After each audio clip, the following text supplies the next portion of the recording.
general y luego puede alcanzar la masa encefálica, ¿ya? Ahora, la localización, como les digo, va a depender mucho de la causa para que nosotros podamos saber o buscar la localización, ¿no? En aquellos casos secundarios a infecciones del oído medio, del oído interno o de la parte mastoidea del hueso temporal, ¿dónde van a ser o qué áreas del encéfalo van a ser las principalmente afectadas? Tienen el lóbulo temporal y el cerebelo. Si son secundarias a problemas dentales, principalmente de la dentadura superior, ¿a dónde van a ir? Principalmente van a ir estos abscesos o dónde se van a localizar a nivel del lóbulo frontal, por cercanía nada más, ¿no? Si la diseminación es hematógena, ya saben ustedes, endocarditis infecciosa, un absceso pulmonar, bronquiectasias, etcétera. ¿Dónde van a estar ubicadas? En la unión córtico-subcortical, o sea, en las áreas de unión de la corteza a la subcorteza, que usualmente le van a pertenecer estas a la arteria cerebral media, ¿da? ¿Qué característica tienen estos abscesos que se diseminan por la sangre? De que pueden ser únicos, pero también pueden ser múltiples, ¿da? Y que también están predispuestos a aquellos pacientes que tienen cardiopatías congénitas cianóticas, como por ejemplo una tetralogía de Fallot, por ejemplo, que por definición es una de las cardiopatías congénitas cianóticas más características, más clásicas, ¿no? Ahora, ¿cuáles son los estadios histológicos del absceso cerebral? En realidad, esto para la parte clínica no es tan relevante, pero aunque ustedes no lo crean, es algo que siguen preguntando todavía en los exámenes de salud, de residentado médico, etcétera. Entonces, el absceso cerebral o la formación del absceso cerebral tiene 4 estadios, ¿no? 2 estadios de cerebritis y 2 estadios capsulares. El primer estadio se le llama de cerebritis temprana, es donde solamente hay una respuesta inflamatoria ante el agente invasor, ¿no? Ante el agente patógeno invasor. Y eso ocurre desde el día 1 hasta el día 3. Del día 4 al día 9 ya estamos en el estadio de cerebritis tardía y acá ya se va a empezar a formar un centro necrótico que va a comenzar a activar fibroblastos y la formación de nuevos vasos, ¿no? Entonces ya no es solo reacción inflamatoria, ya hay un centro necrótico, ya hay remodelación con el aumento de fibroblastos y con angiogénesis o neovascularización. La tercera etapa es la etapa capsular temprana, que va desde el día 10 al día 13, donde ya estos fibroblastos han generado, han producido o han formado una capa, una cápsula, una cubierta alrededor de todo este tejido inflamatorio, de todo este contenido bacteriano, ¿no? Y hay menos centro necrótico. Y la etapa capsular tardía va del día 14 en adelante, donde ya, pues, ¿no? Dentro de la cápsula ya tenemos pus propiamente dicho, tenemos bacterias y tenemos algunas células inflamatorias y depósito de colágeno alrededor, ¿no? Ya se formó una cápsula fuerte, dura, muy bien establecida, que inclusive va a ser capaz de ser visualizada en los estudios de imágenes, como ustedes van a poder observar. ¿Cuál es la clínica? ¿Con qué síntomas, signos acuden estos pacientes al médico, no? En primer lugar, dolor de cabeza, ¿no? ¿Por qué? Porque recuerden que el absceso cerebral es una masa que ocupa un lugar en el tejido, ¿no? O sea, no había eso, hay eso, entonces al ocupar un lugar indirectamente, o mejor dicho, directamente están ocasionando la viñeta 3, que es hipertensión endocraneana. Y recuerden que una de las manifestaciones más comunes de la hipertensión endocraniana es justamente el dolor de cabeza, ¿no? Entonces hay dolor de cabeza por hipertensión endocraniana. ¿Qué más hay? Fiebre. Obviamente es un cuadro infeccioso severo que está afectando el sistema nervioso. Fiebre hay en casi la totalidad de los casos. ¿Qué más? Signos de focalización. ¿Y por qué yo está marcado en rojo estos? Porque son los 3 signos o síntomas más frecuentes: el dolor de cabeza, la fiebre y los signos de focalización. ¿Qué es un signo de focalización? Ya lo hemos explicado antes, pero lo volvemos a explicar.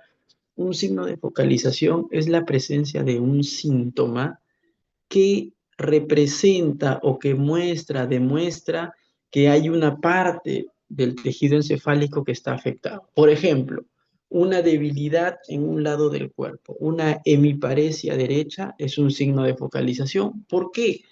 Porque eso me hace pensar a mí que la vía motora está interrumpida en alguna parte, o sea, hay una lesión focal, hay una lesión ubicable en la vía motora que la está dañando y eso me produce el síntoma, ¿no? Está focalizando, está ubicando, está localizando a la lesión.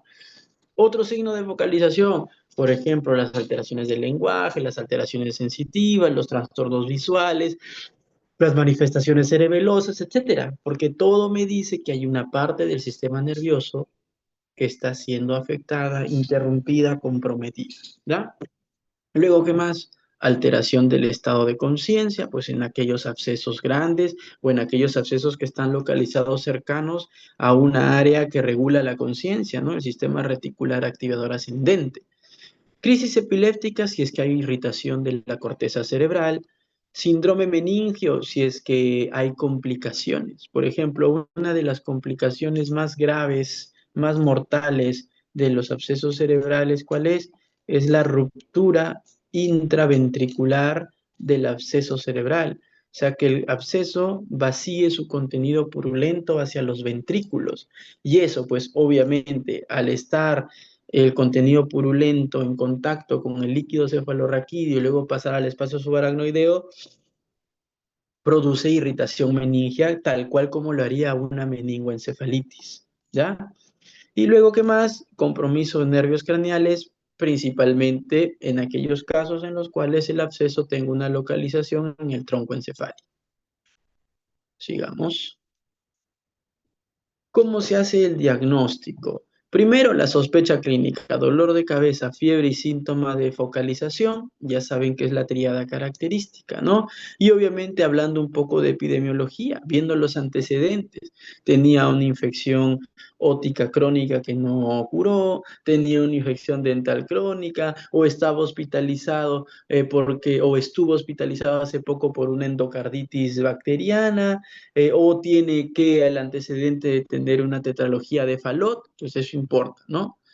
La analítica sanguínea, ¿qué va a mostrar? Va a mostrar como toda infección severa, una elevación significativa en la cantidad de glóbulos blancos, una elevación de los marcadores inflamatorios como la proteína C reactiva. Ojo que en este caso PCR significa proteína C reactiva, un marcador inflamatorio. Más adelante vamos a utilizar las mismas siglas, pero van a significar la reacción de cadena de polimerasa, reacción en cadena de polimerasa. Luego tenemos a las imágenes que nosotros vamos a ver a continuación y podría ser necesario en algunos casos una punción lumbar y lo que se sugiere es que en casi la totalidad de los casos se debería ingresar al absceso, drenar su contenido, porque eso favorece, acelera la recuperación, disminuye las secuelas del paciente, etcétera. Pero lamentablemente aquí en Perú no se suele entrar mucho a tratar a través de cirugía estos abscesos bacterianos, ¿ya? Por ejemplo, tenemos aquí una tomografía de cerebro sin contraste, ¿no? Como ustedes pueden ver, llama de lejos la atención la presencia de una masa a nivel frontal izquierdo. Recuerden que este lado siempre es el derecho, este lado es el izquierdo. Entonces ven una masa, digamos que de una forma irregular, ¿no? Parece la mitad de un círculo, pero lo otro ya es irregular, localizado en el lóbulo frontal, que tiene un borde hiperdenso, su borde es brillante, ¿cierto? Es un borde hiperdenso, pero tiene un contenido hipodenso, ¿no? ¿Qué podría ser? Ahí a simple vista, los dos diagnósticos diferenciales que saltan es una neoplasia y lo otro es un absceso cerebral. Pero mucho de eso les va a decir justamente la clínica, ¿no? Una cosa es que sea un paciente de 60 años que tiene un dolor de cabeza crónico de 5 meses de evolución y que poco a poco se ha agregado una debilidad en el lado izquierdo, ¿no? Perdón, en el lado derecho del cuerpo. Y otra cosa es que sea un paciente joven de, por no sé, de 35 años y que debuta de hace 3 días o hace 5 o 7 días con dolor de cabeza, con fiebre, con vómitos, ¿no? Con malestar general y también hace su debilidad en el lado derecho. Entonces ven que cuadros clínicos son totalmente distintos, ¿no? Entre uno y otro. Y eso ayuda mucho, porque aquí una de dos, o es un tumor o es un absceso en el 98% de los casos, ¿no? Entonces, la historia va a ayudar muchísimo aquí para tener una sospecha. Miren acá, a la izquierda tienen una tomografía sin contraste y a la derecha tienen una tomografía con contraste. En la izquierda ya se veía, este es otro caso, ¿no? Se veía también una masa que tenía un borde hiperdenso, un contenido hipodenso y que estaba rodeado de un halo hipodenso, ¿no? Entonces, ¿qué describo acá? El borde es la cápsula. Lo hipodenso es el pus y el resto de combinación de células muertas, de tejido inflamatorio, etcétera. Y lo que rodea, ¿no? Lo que está rodeando, que estoy marcando con el cursor, que es hipodenso también, es el edema perilesional, la inflamación alrededor de la lesión, ¿no? Que muchas veces eso contribuye aún más a la hipertensión endocraniana que el mismo absceso cerebral, como ustedes se pueden dar cuenta, ¿ya?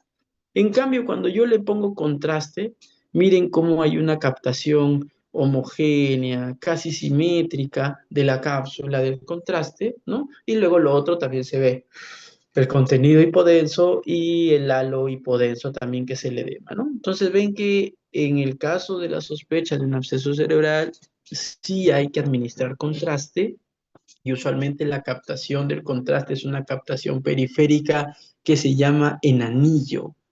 Captación periférica de contraste en anillo, así lo describen los informes.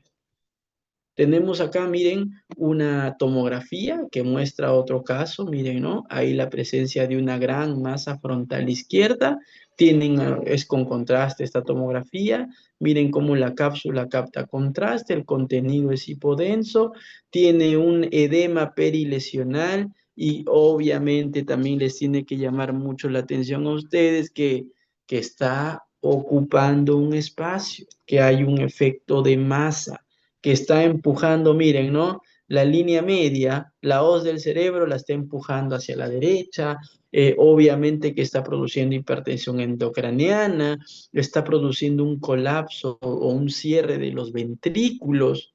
Entonces, esto es importante.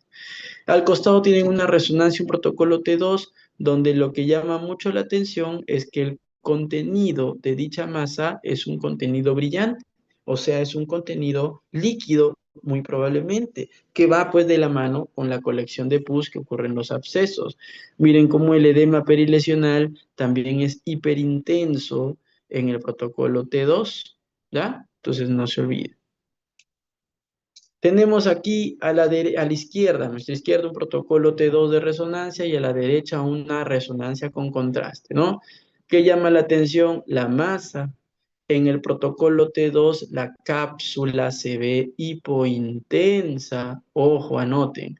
En el protocolo T2 de la resonancia, la cápsula del absceso se ve hipointensa. Hay un edema perilesional que se ve hiperintenso y cuando le ponen contraste, miren cómo se capta bien el contraste en la periferia, una captación de contraste en anillo. De más está decirles o resaltar el efecto de masa, la desviación de línea media y el colapso ventricular que provoca esta lesión. Ahora, como yo les dije, uno de los principales diagnósticos diferenciales imagenológicamente de un absceso cerebral es un tumor o una neoplasia cerebral, ¿no? Entonces acá tienen, miren, a la izquierda una metástasis, que es una neoplasia secundaria, al medio tienen un absceso, que es el cuadro infeccioso, y a la derecha tienen otro tumor, solo que este es un tumor primario, un glioblastoma multiforme, así se le llama, ¿no?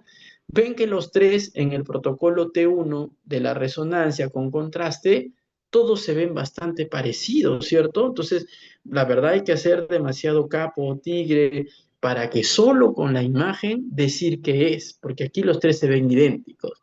¿Qué puede ayudar? ¿La historia clínica? Sí puede ayudar, pero obviamente también las imágenes van a ayudar muchísimo para poder definir la naturaleza de la lesión. Como por ejemplo, una de las cosas que ayuda más es el protocolo de difusión y el mapa ADC. Estos dos protocolos, desde ya ustedes tienen que conocerlos, son protocolos en resonancia que se usan mucho para diagnosticar infartos cerebrales, por lo tanto los vamos a ver más adelante. Pero hoy por hoy para el absceso cerebral también ayudan. ¿Por qué? En la A es un protocolo T1, la B es un protocolo de difusión que observan que en la letra B el contenido del absceso, que es un contenido hipointenso, recuerden, en tomografía se habla de densidad, en resonancia hablamos de intensidad. Entonces aquí el contenido en la letra A del absceso es hipointenso y el borde es hiperintenso, captador de contraste. En la letra B ven que el contenido ya no es hipointenso, sino es hiperintenso, o sea, los abscesos en difusión son hiperintensos. Y en el mapa ADC, las siglas ADC representan coeficiente de difusión aparente, y en el mapa ADC, el contenido del absceso es hipointenso. Esta dualidad, esta dualidad es casi diagnóstica de un absceso cerebral. Escuchen, ¿eh? Escuchen. Esta dualidad es casi diagnóstica de un absceso cerebral en el contexto de una masa captadora de contraste en anillo con edema perilesional, porque lo mismo les voy a decir, hiperintenso en difusión e hipointenso en el mapa también es 99.9% compatible con un infarto cerebral. Pero en el contexto de una masa captadora de contraste con edema perilesional, esto casi confirma el diagnóstico de que es un absceso cerebral. ¿Por qué? Porque si ustedes lo comparan con el de abajo, que es un tumor, ven que en la difusión, el que estoy, vamos a escribirlo mejor.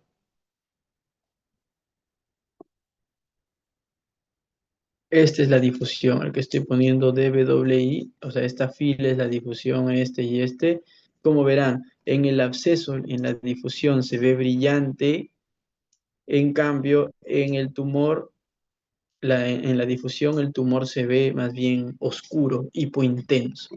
El absceso es hiperintenso en difusión, el tumor es hipointenso en difusión. Doctor, ¿eso es el 100% de las veces? No, pues en medicina nada es absoluto, en la vida misma nada es absoluto en realidad, ¿no? Pero es muy probable de que si ustedes encuentran esto, difusión positiva es para absceso, difusión negativa es para tumor, ¿ya? Muy bien, sigamos. Ahora, también hay una modalidad por resonancia que se llama la espectroscopía.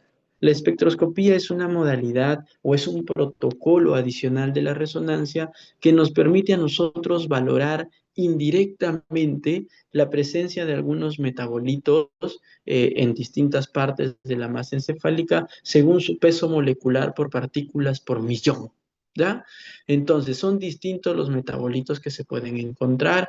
Por ejemplo, tienen LAC de lactato, tienen NAA de N-acetilaspartato, tienen CR de creatina, CHO de colina, CR2 que es otro pico de creatina, y también hay otros metabolitos más que se pueden observar. Es como una especie de biopsia por resonancia, ¿no? Obviamente con la salvedad, con las distancias que esto amerita, pero es como hacerle una biopsia a través de la resonancia. Entonces, ¿qué hacen? Ustedes le colocan la orden, ¿no? Solicito resonancia de cerebro con contraste más espectroscopía. Quiero descartar un absceso cerebral. Así le ponen, ¿no? Entonces, obviamente, quien le hace el examen va a ubicar el cuadradito, el box, el que ustedes ven aquí a la derecha donde está el cursor, en el lugar de la lesión. Y cuando lo coloque ahí, le va a salir un mapa como el de la izquierda, ¿no? Unas líneas donde obviamente cada uno representa un pico, ¿no? Ven que el ppm es partículas por millón, se van de 1 a casi 5, perdón, de 0 a casi 5, y cada partícula tiene su posición ya delimitada. Ven ustedes que en este caso hay un pico gigantesco de lactato. Normalmente el pico de lactato es bajísimo, pero miren cómo hay un pico de lactato que obviamente implica que ahí hay muerte celular, destrucción, ¿ya? Y es por eso que esto también apoya al diagnóstico de un absceso cerebral. ¿Por qué? Porque si fuera un tumor, el pico que encontraríamos no es de lactato, sino que el pico que se encontraría es un pico de colina, ¿ya? Muy bien, como les dije, también parte del diagnóstico es que ingresen los neurocirujanos al absceso. Puede ser a través de una aspiración por estereotaxia, que es algo mínimamente invasivo. Como ustedes pueden ver, hay un arco de estereotaxia, se calcula muy bien la ubicación de la lesión y se introduce haciendo una mínima perforación al cráneo y se debería aspirar el contenido. ¿Por qué? Primero, porque aspirar el contenido nos va a permitir cultivarlo y nos va a permitir mejorar el tratamiento antibiótico. Dos, ¿por qué? Porque obviamente si hay pus y yo dreno el material purulento, eso va a favorecer mucho la recuperación del paciente, acortar la hospitalización, disminuye el edema, todos los beneficios. Tercero, a veces inclusive después de aspirar el contenido, puede inyectarse antibiótico directamente hacia la cavidad del absceso para también mejorar el pronóstico de estos pacientes, ¿ya? Lamentablemente en el Perú, drenar un absceso encefálico no es una práctica habitual, ¿ya? Y para ir terminando el tratamiento, hay un tratamiento pues empírico y luego hay un tratamiento que ya es dirigido al patógeno del cultivo, pero les soy sincero, generalmente en todo el mundo se da un tratamiento de amplio espectro. Y el tratamiento de amplio espectro consta de qué? Consta de ceftriaxona, consta de metronidazol y consta de vancomicina. Se da Ceftria, Metro, Banco a estos casos. Ceftria, Metro, Banco. ¿Cuánto se da? Ceftriaxona se da hasta 4 gramos, se puede dar 2 gramos cada 12. El metronidazol se da 500 miligramos cada 8 horas. Y de vancomicina se da 1 gramo cada 12 horas, ¿no? Ese es el tratamiento empírico más usado en el manejo del absceso cerebral. ¿Ya? Ahora, que después de ese tratamiento antibiótico pueda modificarse según los hallazgos del cultivo, según las condiciones predisponentes del paciente, según el uso racional de antibióticos, puede ser. Pero ese es el tratamiento primario de la gran mayoría de pacientes con sospecha de un absceso cerebral. Si ustedes basan el tratamiento en cuanto a los patógenos, obviamente ya van a escoger lo mejor para cada escenario, ¿no? Pero ya les he comentado ya. Aquí en Perú y en Sudamérica y en muchas partes del mundo, Metro Banco, Metro Banco, es lo que se suele usar, ¿ya? Ahora, otra pregunta bien común es en cuanto a dar o no dar corticoides, ¿no? Porque antes se comentaba de que el uso de corticoides, en estos casos donde la infección es localizada, hay una cápsula que protege al material purulento, decían que de por sí la cápsula protege al material purulento, el antibiótico no llega con tanta fuerza, y también los corticoides podrían disminuir la acción paso a través de la barrera hematoencefálica, ¿no? Eso era un concepto teórico que para la parte teórica era válido, pero se vio en la práctica que en realidad no darle corticoide empeora el pronóstico funcional, así que más bien ahora sí se recomienda dar corticoides porque además disminuyen el edema perilesional, ya les he dicho, ¿no? El edema perilesional, ¿no? Todo esto que rodea al absceso y que produce más efecto de masa, inclusive que la misma lesión, y que va a terminar produciendo más hipertensión endocraneal, ¿ya? Muy bien. Y solamente para darles una motivación, yo les comenté de que habían ciertas complicaciones, ¿no? La complicación más, hipertensión endocraniana, crisis epilépticas, ¿no? La complicación más grave es cuando el absceso se rompe, se abre. El absceso puede abrirse hacia dos lados. Puede abrirse hacia afuera, hacia la parte más externa, hacia el espacio subaracnoideo, o puede abrirse hacia adentro, hacia la parte más interna, que es la cavidad ventricular. Entonces, de los dos, la más grave inclusive es la ruptura hacia la cavidad ventricular. Nosotros, bueno, en el hospital tuvimos un par de casos donde, miren, ¿no? La figura A, tienen ahí al absceso, ¿no? Rodeado de su edema perilesional, es un absceso gigantesco, frontal derecho, Y miren en la letra B cómo el absceso se rompe, se abre y genera una comunicación directa con el ventrículo lateral derecho, ¿no? Entonces, toda la pus, todo el contenido purulento sale bruscamente hacia la cavidad ventricular y le suman un problema más, que es el de una meningoencefalitis, ¿no? Esta complicación tiene una mortalidad que puede llegar hasta el 80%. O sea, los pacientes se mueren ahí a las horas nada más de esta complicación. Estos dos casos, o en estos dos casos se abrió el absceso. Felizmente un manejo temprano conjunto y antibiótico de amplio espectro a dosis plena hizo que los pacientes pues por lo menos salgan de esta etapa y puedan recibir o puedan quedar con pocas secuelas neurológicas, ¿ya? Entonces, miren, este es otro caso de los que nosotros presentamos, ¿no? Miren el absceso allí, cómo mantiene una comunicación directa con la cavidad, ¿no? Vaciando su contenido y miren, como 4 a 8 semanas después, no recuerdo bien el tiempo, eso sí, ustedes pueden leer el paper, ¿no? Está libre para su revisión. Tiempo después, con el tratamiento antibiótico, ya el absceso ha desaparecido y todo se reorganiza y está en su posición habitual. Eso es todo lo de esta clase. No sé si alguien tiene alguna pregunta. Si no, voy a abrir rápidamente la siguiente clase.